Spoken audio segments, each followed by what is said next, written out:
To reinstall the doors, I'm first going to install the hinges and then I'll put the door on. So I got my little baggie out, island cabinet 1. Now this part is the part that goes onto the base because it can go up and down to make sure that you can move the door where you want it to be. So stick the screw in like that.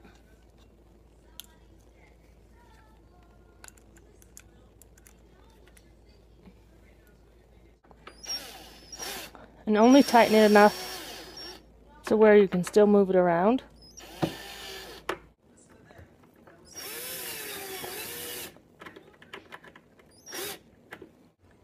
And put them straight back into the holes that are already there.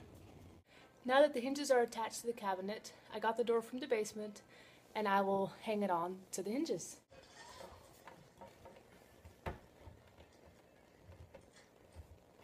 Now the reason you wanted to leave these pieces loose is because there's a little play in the hinges, since it has a little gap. And I want to be able to make sure that it fits.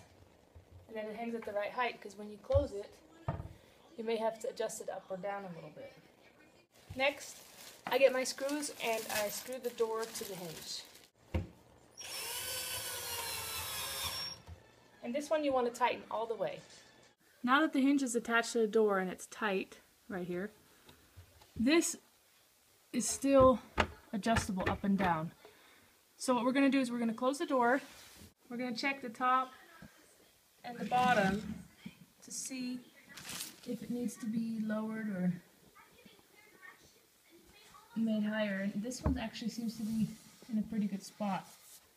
So I'm just going to tighten the way it is.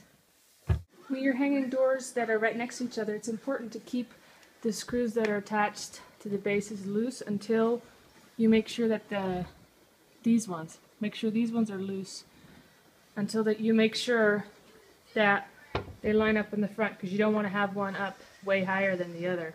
Now I just need to install the handle or knob.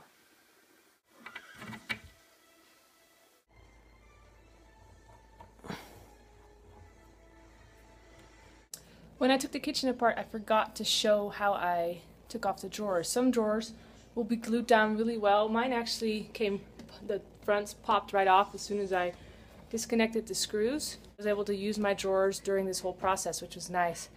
If they're attached too much, you can just take off the whole drawer and paint the front or the whole drawer if it's really nasty. I marked it L10 gray, and then here's the arrow for the top. And then here we've got L10 right there. So I know it goes right here. Since the hardware for all of the drawers are the same, I just have one baggie that says drawers. Just stick your screws through. Make sure you get the right side up. It should go back together really easily.